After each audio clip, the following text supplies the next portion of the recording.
Boa noite a todos. Que Jesus, nosso divino mestre, nosso querido irmão, amigo incondicional de todas as horas, esteja conosco. Não só agora, mas em todos os instantes da nossa caminhada. Vamos começar então mais um trabalho, é uma alegria. Eu me sinto muito feliz em poder fazer isso. E para começar um trabalho, temos que começar com a prece. Então pedimos a gentileza de fechar os olhos e mentalizar Jesus. E a Ele nos dirigimos. E agradecemos pela oportunidade que nos dá de estarmos reunidos novamente, todos nós. E que nesse trabalho possamos compreender um pouquinho mais da sua passagem pela terra, mas também compreender um pouquinho mais a sua permanência, porque você sempre está conosco. Te agradecemos e te pedimos, Jesus, que ampare a todos nós, a toda essa humanidade, que ampare este planeta, que nesse momento de tanta dor, dificuldade, nós possamos encontrar em você, Jesus, o socorro, o alívio e a paz. Que assim seja, graças a Deus. Como divulgamos, hoje nós vamos falar sobre Jesus nos prometendo o Consolador. E vamos usar uma figura inicial de um professor.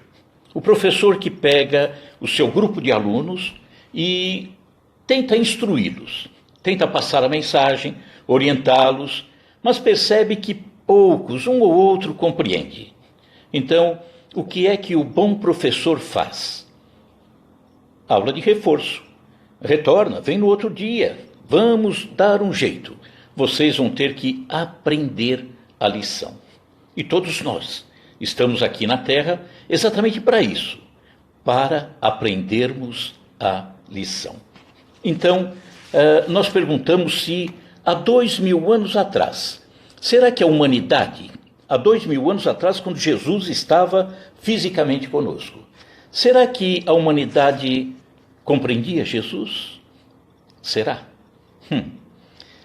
Será que absorveu os ensinamentos que ele passou?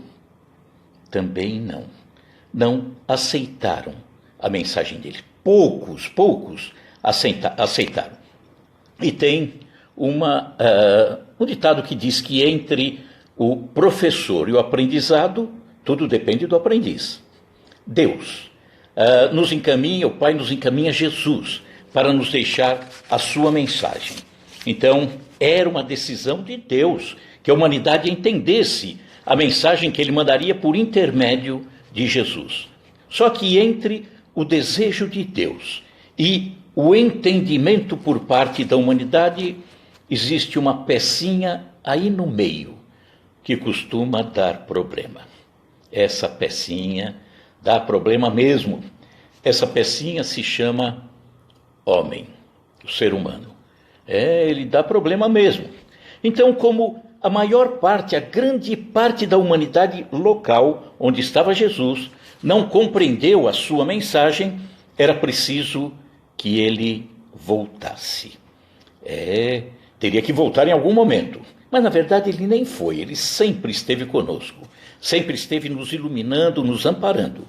Mas aí nós perguntamos, por que será que a humanidade não aceitou Jesus? Por que a humanidade não entendeu? E quando falamos humanidade, nesse momento nos reportamos aos judeus. E aí dá a impressão de que eles foram fracos, que falharam. Não, todos nós falhamos. E nada melhor para entender a dificuldade que Jesus encontrou ao nos deixar, ou tentar nos deixar, essa mensagem há 2000 anos atrás. Eu vou sugerir a vocês uma viagem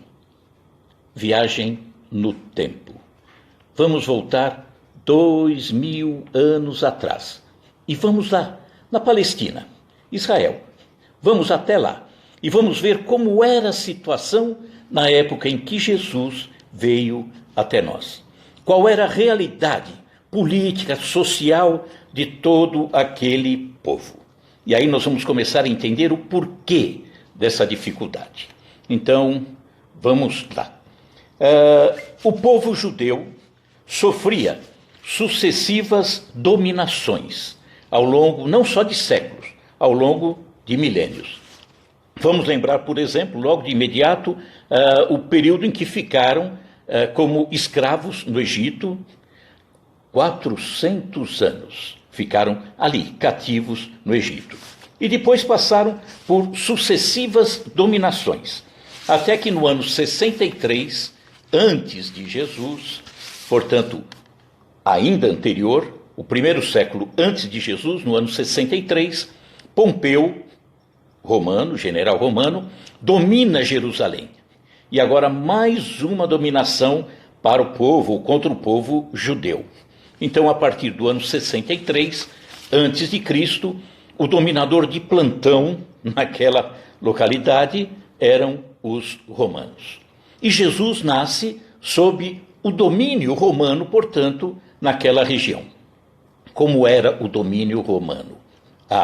Eles aplicavam àquele povo judeu, pesadíssimos impostos.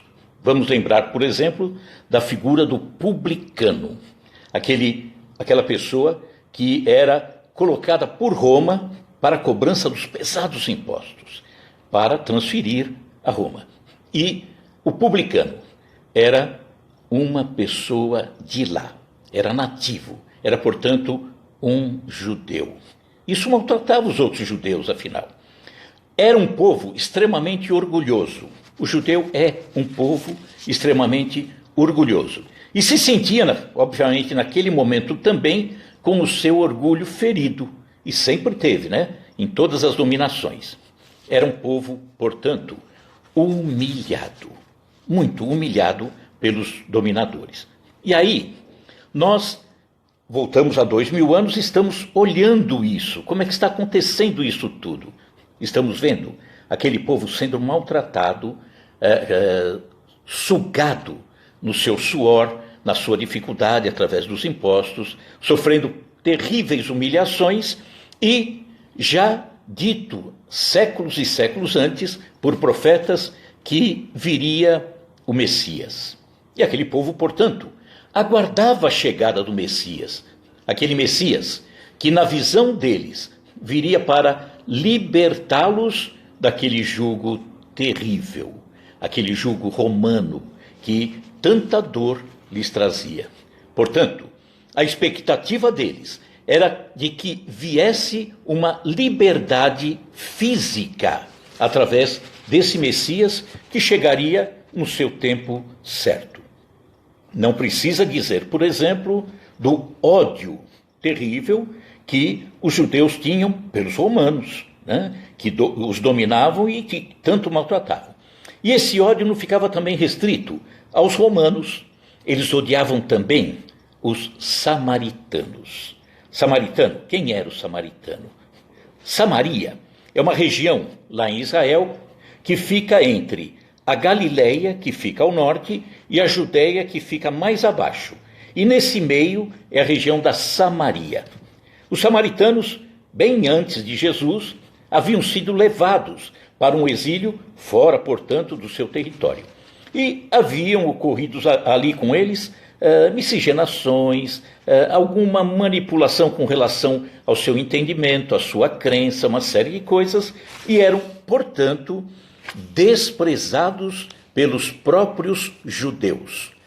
Eles não entendiam os judeus entendiam os samaritanos como seres à parte, desprezados, quinta categoria. E, portanto, os samaritanos também eram desprezados e ignorados pelos judeus. Isso provocava, portanto, uma dor contínua naquele povo. E, por exemplo, existia ali, no meio deles, uma organização formada por eles, portanto, com o objetivo de tentar conquistar a sua liberdade frente aos romanos. Esse grupo, os zelotes. Judas Iscariotes, por exemplo, era um zelote. Outro discípulo de Jesus, Simão o Zelote, também fazia parte desse grupo. Então fica bastante claro que o clima naquela região era extremamente tenso, muito complicado.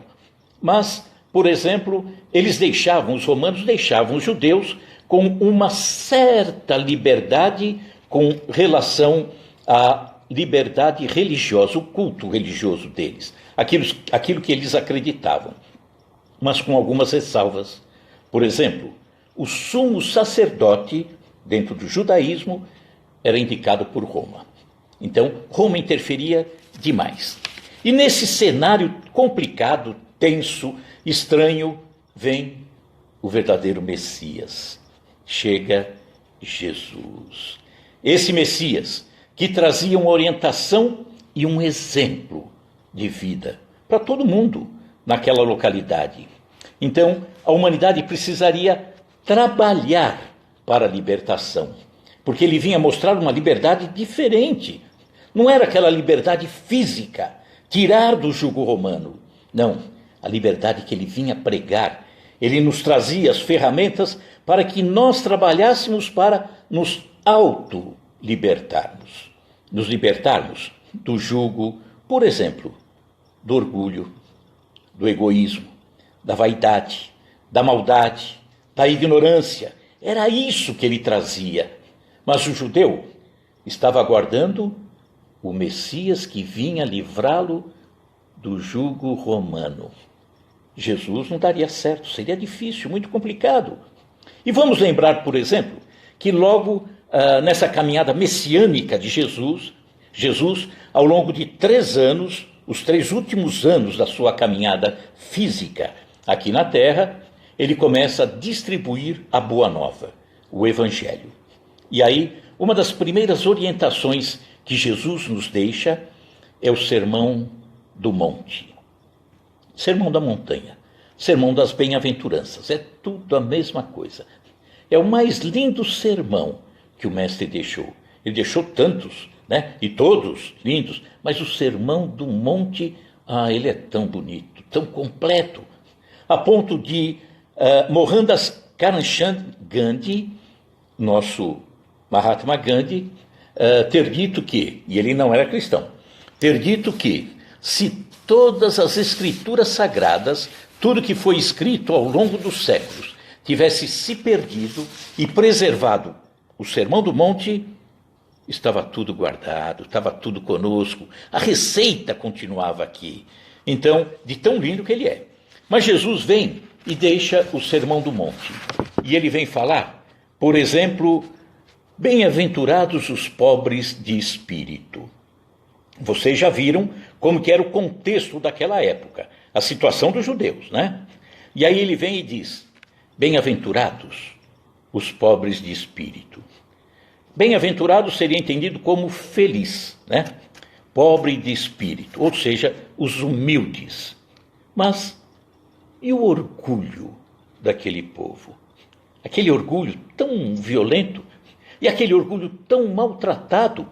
Como que aparece esse Messias, que diz que é Messias, e vem falar que feliz é aquele que é humilde? Nós estamos tão maltratados. E Jesus vem e diz, bem-aventurados puros de coração.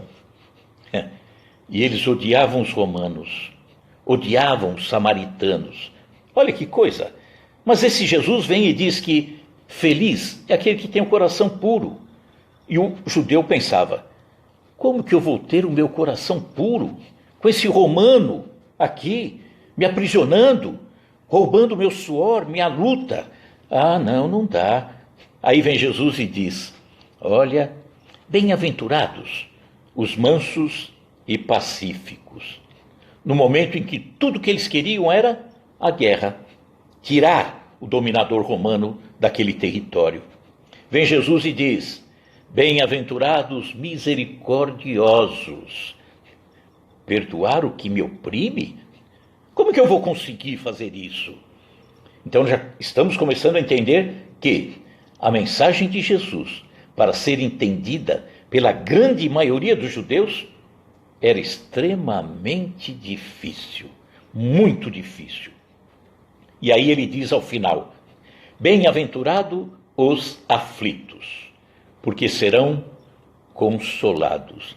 A aflição era o que não faltava lá, né? A aflição estava lá presente em todo mundo quase.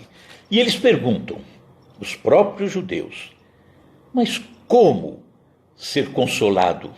Como ser feliz diante do sofrimento, da dor? É meio complicado. Ele vem dizer, esse Messias, que eu sou feliz porque estou passando por aflição? Sou feliz porque tenho sede de justiça? Não, eu quero a justiça. Ah, sou feliz porque passo fome?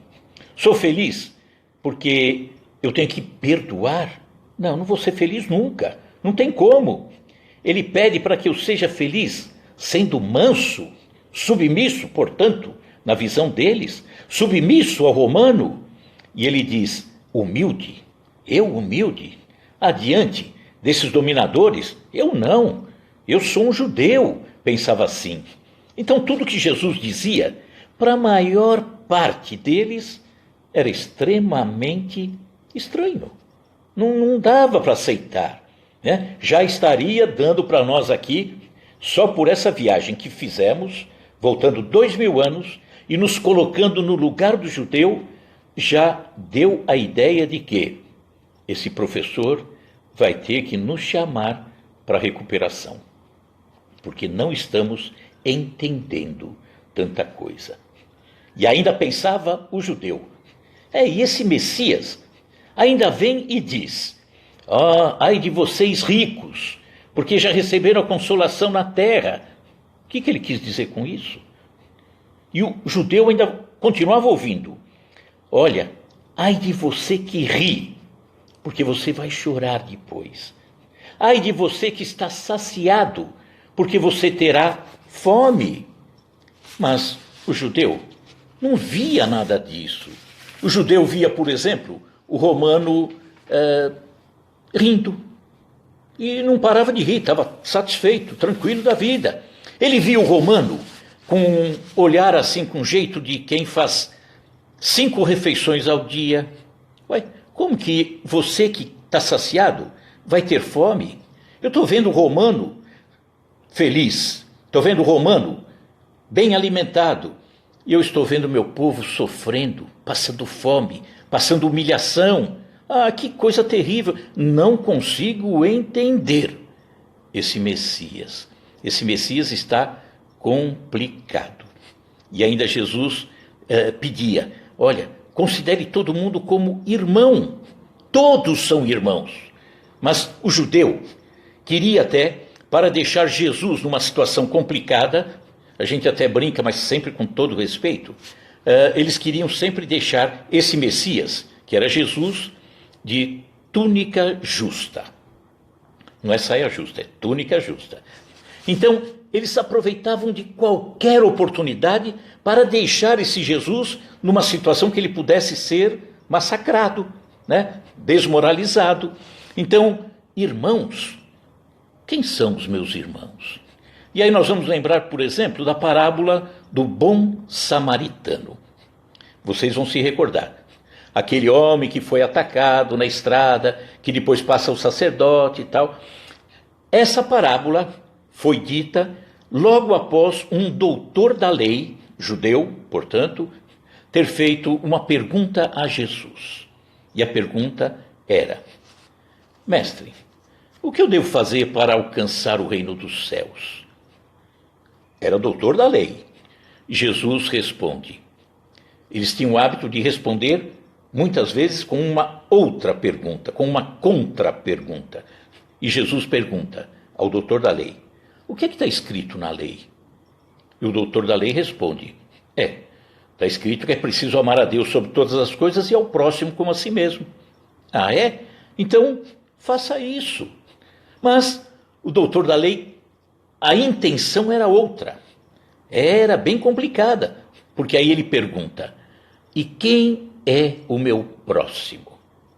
O objetivo dele era que Jesus dissesse que o próximo era um romano, que o próximo era um samaritano. E Jesus, se respondesse dessa forma, seria massacrado. E aí Jesus narra a parábola do bom samaritano. E ali na parábola, ele mostra exatamente que as figuras mais importantes dentro do judaísmo passaram ao largo daquele homem que havia sido atacado e que estava caído no chão. E que quem vem em seu socorro era exatamente o samaritano, aquele homem desprezado. Então, através de uma história tão simplesinha, Jesus mostrou ao doutor da lei que aquele que se comportou como irmão era exatamente aquele que ele, doutor da lei, desprezava. Então, era meio complicado. Mas, a rigor, o que Jesus queria dizer, segundo os estudiosos da língua, do hebraico, do aramaico, traduzindo corretamente a bem-aventurança, não é exatamente feliz. Olha, bem-aventurados aflitos, bem-aventurado os misericordiosos, bem-aventurado o que sofre. Tal. Não, ele estava querendo estimular as pessoas a seguirem de uma forma mais confiante. Então, e um deles que explica essa tradução, o nosso querido professor Severino Celestino da Silva, ele diz que o que seria correto traduzir bem-aventurança seria avante, força, coragem, siga em frente, seria isso. Mas mesmo assim, como entender avante? Avante você que sofre, ou seja, continua sofrendo. Avante você que chora, continua chorando. Não, ele queria dar uma outra orientação que eles naquela época não conseguiram alcançar. Por isso que Jesus, em várias situações, disse: é preciso que se tenha olhos de ver e ouvidos de ouvir. Por quê? Porque não é ao pé da letra que nós vamos entender isso tudo. Então era preciso ter entendido que Jesus nos falava de uma esperança no futuro. No futuro. Ele dizia que precisávamos buscar a paz, encontrar a paz nas vidas que nós teríamos, que já tivemos e continuaríamos tendo. Ele falava que a justiça divina seria alcançada, sim, sempre. Nunca deixaria de existir a justiça divina, porque até nos episódios mais dolorosos, nos episódios mais complicados, Deus permite que a justiça se faça sempre. Tem que ter uma explicação. E ninguém conseguiria entender praticamente naquela época. Então ele falava de vidas sucessivas. Nós sabemos que nem todos os que estão aqui conosco, tantos amigos aí que a gente percebe, nem todos são espíritas. Portanto, nem todos podem ter o entendimento que nós temos com relação a vidas sucessivas. Não importa. Não existe o certo e o meio certo, todos nós estamos certos. Por quê? Porque todos aqueles que buscam um entendimento maior de Jesus e uma aproximação maior com Deus, está sempre certo. Então não importa o rótulo, todos nós estamos certos quando nos dedicamos a buscar aquilo que achamos que é o correto para nós. Então não importa se entendemos todos com relação à reencarnação ou não. Não importa, não nos preocupemos com esse tipo de coisa. Mas ele falava de reencarnação, no nosso entendimento. E vamos lembrar que no meio do judaísmo, já naquela época e até antes, existia um entendimento que é descrito através de um nome, Gilgul Neshamot. Gilgul Neshamot, que é roda das existências, roda das vidas. E Gilgul Neshamot estava na Torá oral, não escrita, Torá oral. E era, portanto, o entendimento de parte dos judeus e de outra parte não. Então nem todos tinham esse entendimento. Inclusive, numa das vezes em que estive lá, tive a oportunidade de perguntar a uma pessoa muito querida, o nosso querido Davi, né, que é o nosso guia lá em Israel, e eu lhe perguntei sobre Gilgul Neshamot. Davi, você já ouviu falar de Gilgul Neshamot? A resposta dele, ele é muito incisivo, muito duro, mas é um amor de pessoa, fantástico. Ele simplesmente respondeu para mim dizendo, bobagem. É o entendimento dele, né? Então, roda das vidas, isso já existe lá há séculos e séculos e séculos. E aí nós vamos ver que, nas Escrituras, nós tiramos as nossas conclusões com relação a essas vidas, a essas sequências, que lá também, naquela época, também era entendido. Por exemplo, Jesus conduz os seus discípulos a um local conhecido como Cesareia de Filipe, que fica bem no norte de Israel, junto às colinas de Golã, encostadinho à Síria. E ali era cultuado o deus Pan, portanto era uma região pagã. E Jesus leva seus discípulos até lá. E lá chegando, ele pergunta, quem dizem os homens que eu sou? E aí pela resposta nós vamos ver. Responderam assim, os seus próprios discípulos. Uns dizem que você é Elias, outro que você é João Batista ou um outro profeta. Entendiam que Jesus poderia ser outro que não o próprio Jesus. Obviamente entendiam de uma forma muito confusa. Por quê? Porque colocaram João Batista no meio. E João Batista era contemporâneo de Jesus. Então Jesus não poderia ser a reencarnação de João Batista. O mesmo aconteceu com Herodes, o rei Herodes, que quando ouve falar das proezas de Jesus, ele que havia mandado matar João Batista, ele diz, poxa, será que ele é a reencarnação ou a ressurreição de João Batista? Então, o entendimento existia sim. Nós vamos ver, por exemplo, a questão de Nicodemos. Ela é sagrada quando falamos de reencarnação. Nicodemos era o chefe dos fariseus. Era um homem extremamente bom, muito bom. Era o chefe dos fariseus. Uma pessoa que se encantou com a mensagem do mestre.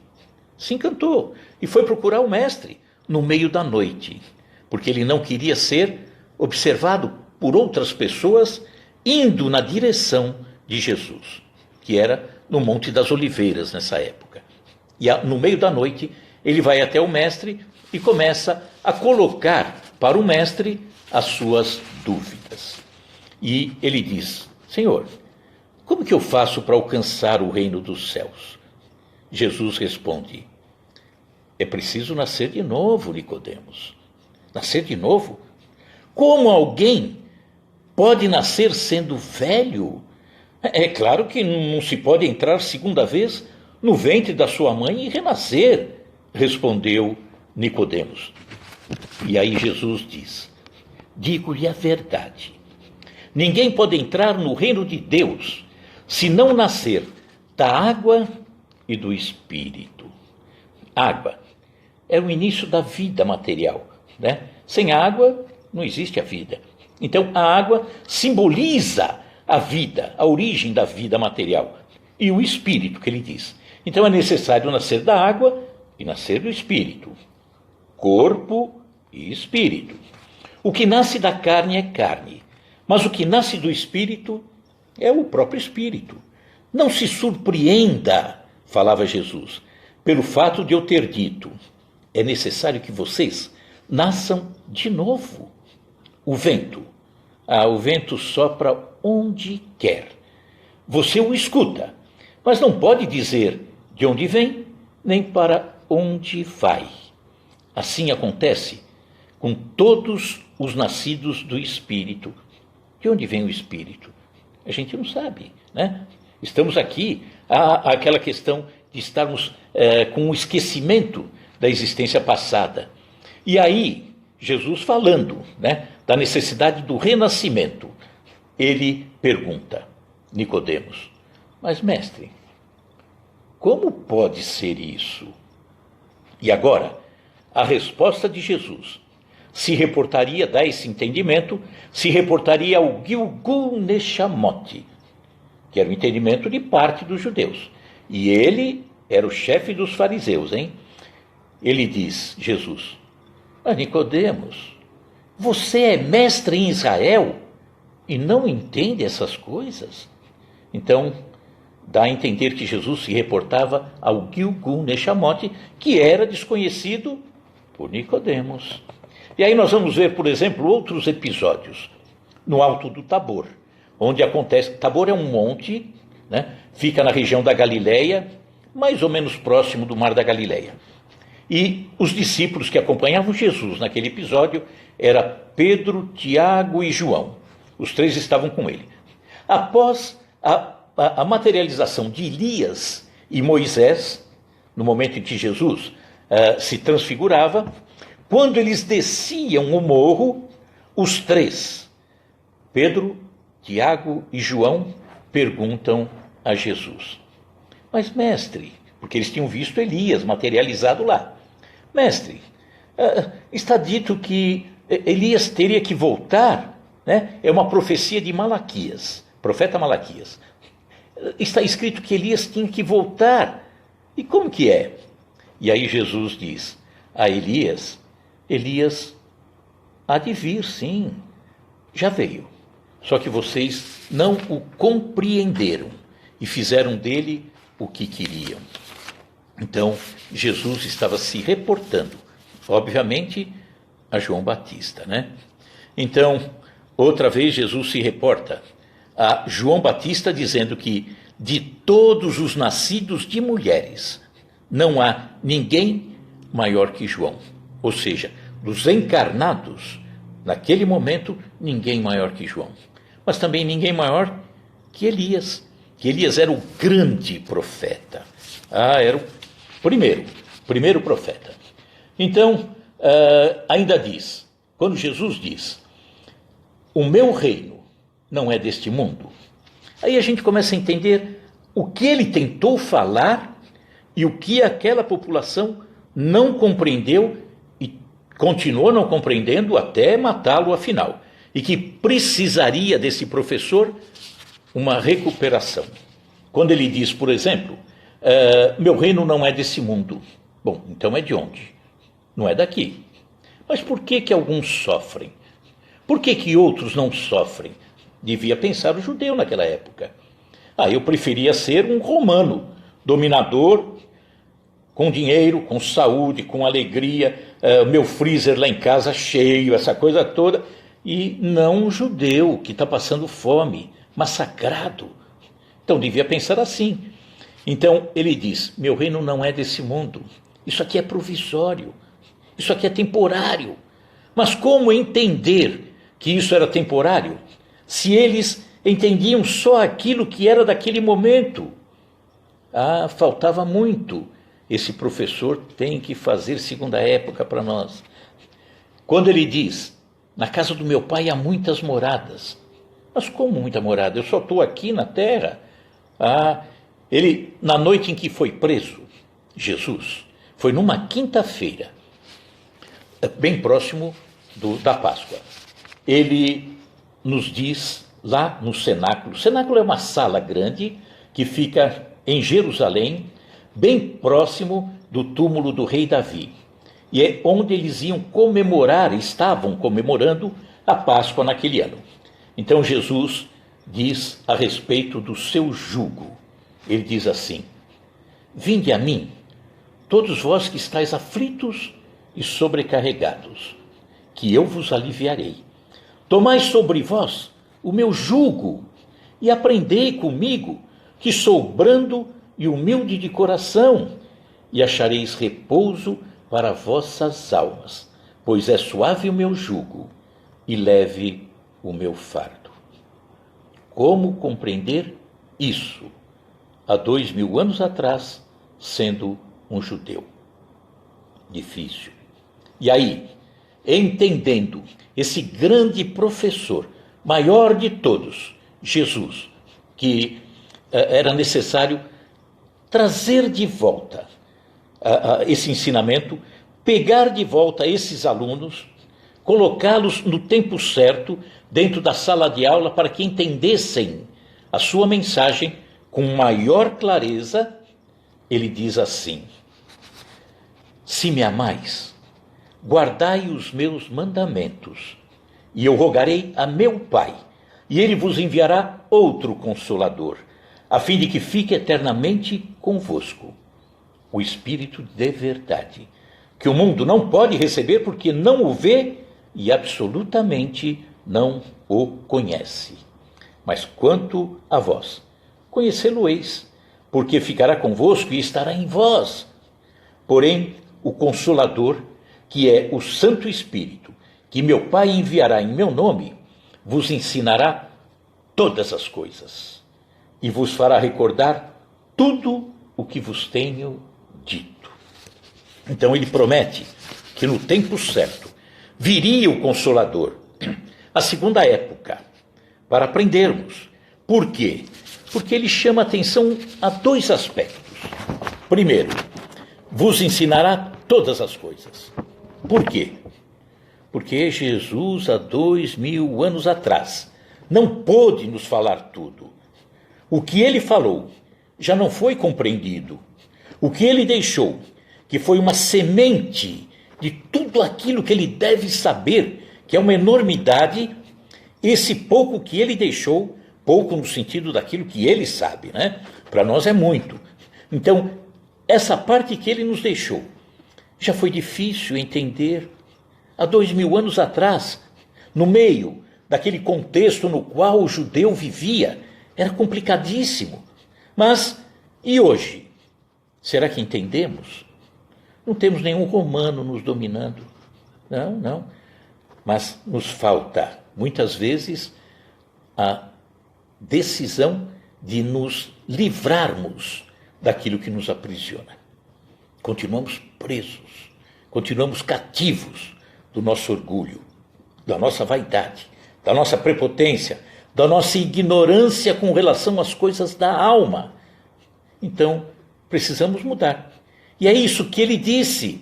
Olha, eu vou pedir ao Pai, e o Pai vai mandar, no momento certo, esse Consolador. Porque ele vai vir para nos dizer aquilo que ele não pôde dizer há 2000 anos. Mas também vos ensinará todas as coisas e vos fará recordar tudo o que vos tenho dito. Recordar por quê?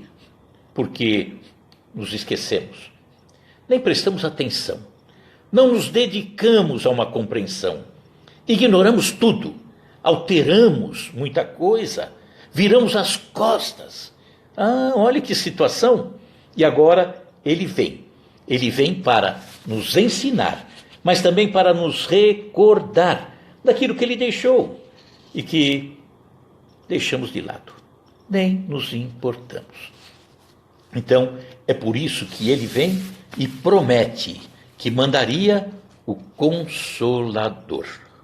Então, no trabalho de hoje, dessa noite, nós falamos a respeito de Jesus que prometeu enviar o Consolador. Obviamente que não daria tempo para falar sobre a chegada do Consolador, né? Como nos comportamos diante desse Consolador? O que é esse Consolador? O que passamos, nós, humanidade, desde a época em que Jesus esteve aqui e que foi morto, até os dias de hoje? O que nós aprontamos nessa caminhada?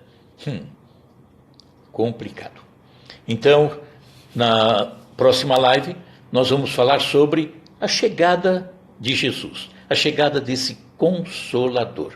Então, é o segundo capítulo, a semana que vem, tá?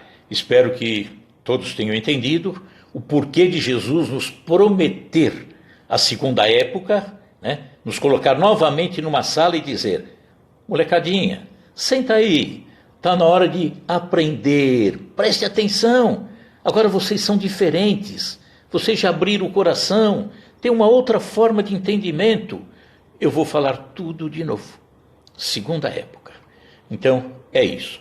O Consolador, aquele que vem consolar, porque nos dá o entendimento. Tá bom?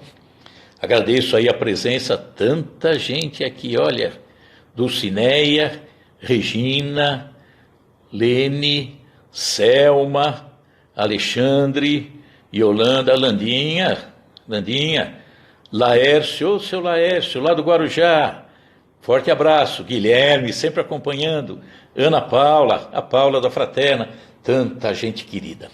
Então, agradecemos a presença de todos vocês e encerramos com uma prece.